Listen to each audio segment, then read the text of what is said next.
Misteri Dwaraka, kapan dan bagaimana Dwaraka bisa tenggelam? Dwaraka, kota Sri Krishna yang merupakan pengikut seluruh dunia, tenggelam di laut setelah 36 tahun perang Mahabharata. Semua Yadawa termasuk Sri Krishna terbunuh bahkan sebelum Dwaraka tenggelam di laut.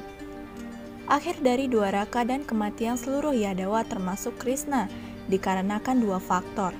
Yang pertama adalah kutukan yang diberikan kepada Sri Krishna oleh Ratu Gandhari. Dan yang kedua adalah kutukan yang diberikan oleh Sages kepada putra Krishna yaitu Samba. Berikut akan saya jelaskan kedua peristiwa ini secara rinci.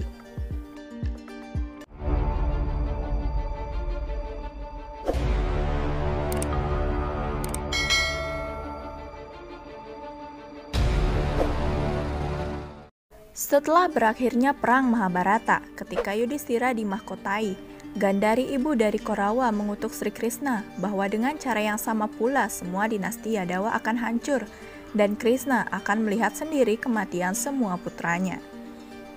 Setelah itu, pada saat yang sama setelah perang Mahabharata ketika tahun ke-36 dimulai, berbagai jenis ketidaknyamanan mulai terjadi. Suatu hari, Maharsi Wiswamitra, Kanwa, Devrasi, Narada, dan lain-lain pergi ke Dwaraka. Di sana, para pemuda Yadawa terutama anak Sri Krishna ingin bercanda dengannya. Samba putra Krishna memakai rompi wanita dan berjalan menemui Resi Wiswamitra dan berkata bahwa wanita ini sedang hamil. Lalu apa yang akan terjadi pada rahimnya? Lalu semuanya tertawa lepas.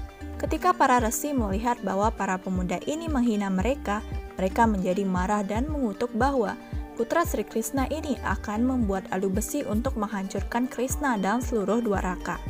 Mereka semua sekeluarga akan saling membunuh dengan menggunakan alu besi tersebut. Dan hanya Sri Krishna dan Balarama yang akan bertahan, dan seluruh Yadawa akan hancur, termasuk semua keturunan Krishna. Ketika Sri Krishna mengetahui hal ini, dia berkata bahwa hal ini memanglah benar dan pasti akan terjadi.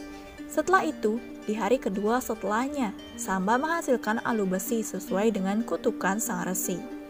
Ketika Raja Ugrasen mengetahui hal ini, dia mencuri alu besi tersebut dari Samba dan membuangnya ke laut. Setelah ini, Raja Ugrasen dan Sri Krishna membuat peraturan baru bahwa mulai hari ini dan seterusnya tidak ada pesta yang akan menyiapkan minuman keras di rumahnya. Tidak hanya itu, siapapun yang membuat minuman keras secara diam-diam juga akan diberi hukuman yaitu hukuman mati. Mendengar hal ini, Dwaraka memutuskan untuk tidak membuat minuman keras. Setelah ini, pembalasan yang mengerikan mulai terjadi di Dwaraka. Setiap hari badai mulai bergerak. Tikus begitu membesar dan semua putranya mulai menentang ayahnya Sri Krishna. Pada saat itu, kutukan Gandhari kepada Sri Krishna mulai terasa. Saat itu terjadi perselisihan antara Satyaki dan Kritawarma saat membahas perang Mahabharata. Satyaki marah dan memenggal kepala Kritawarma. Hal ini menyebabkan perang timbal balik di antara mereka dan mereka terpecah menjadi beberapa kelompok dan mulai saling membunuh. Semua Yadawa termasuk putra Sri Krishna, Pradyumna, dan temannya Satyaki tewas dalam pertempuran ini. Hanya Babru dan Daruka yang tersisa. Setelah kehancuran Yadawa, saudara laki-laki tertua Krishna, Balarama, duduk di pantai dan berkonsentrasi dan menyerap ke dalam dewa. Jadi Balarama yaitu inkarnasi dari Sesnak meminta berkat kepada Sri Krishna, lalu ia kembali ke Daityagi dan Swadam asalnya. Suatu hari setelah Balarama meninggalkan tubuhnya, Sri Krishna sedang berbaring dalam posisi meditasi di bawah pohon pipal. Seorang pemburu bernama Jara datang ke sana untuk memburu rusa. Ia melihat kaki Sri Krishna yang sedang terbaring sebagai mata rusa. Ia pun menembakkan panahnya ke kaki Sri Krishna karena ia mengira bahwa itu adalah mata rusa. Ketika ia hendak mengambil rusa yang telah dipanahnya, ia menyesal karena itu adalah kaki Sri Krishna. Ia pun meminta maaf kepada Sri Krishna. Kemudian Sri Krishna meyakinkan Jara bahwa ini bukan kesalahannya, ini dikarenakan dosanya di masa lalu. Jara pun lega mendengarnya, ia lalu pergi dari sana. Setelah Jara pergi, Krishna lalu meninggalkan tubuhnya dan kembali ke asalnya yaitu Vaikunta alam Dewa Wisnu. Kini tugasnya di bumi telah selesai.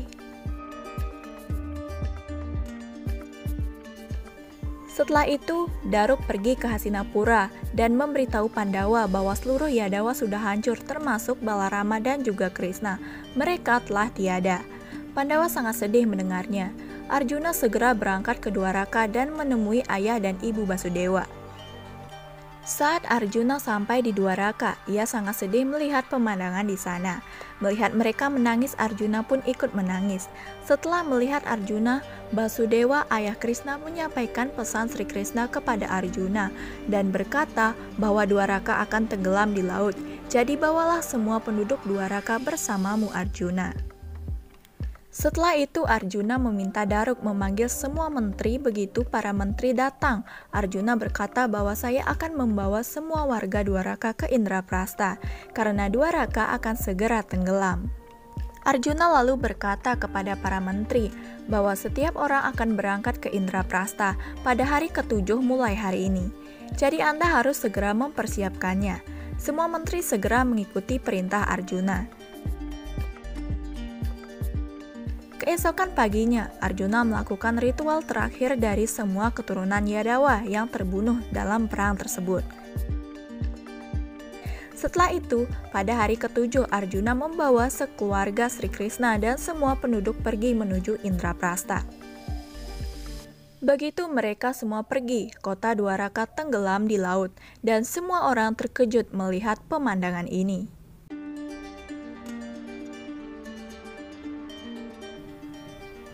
Sekian akhir kisah Dwaraka dan kematian Sri Krishna. Jangan lupa untuk selalu mensupport channel ini dan ingat cek terus video terbarunya. Sekian dan terima kasih. Sampai jumpa di video selanjutnya.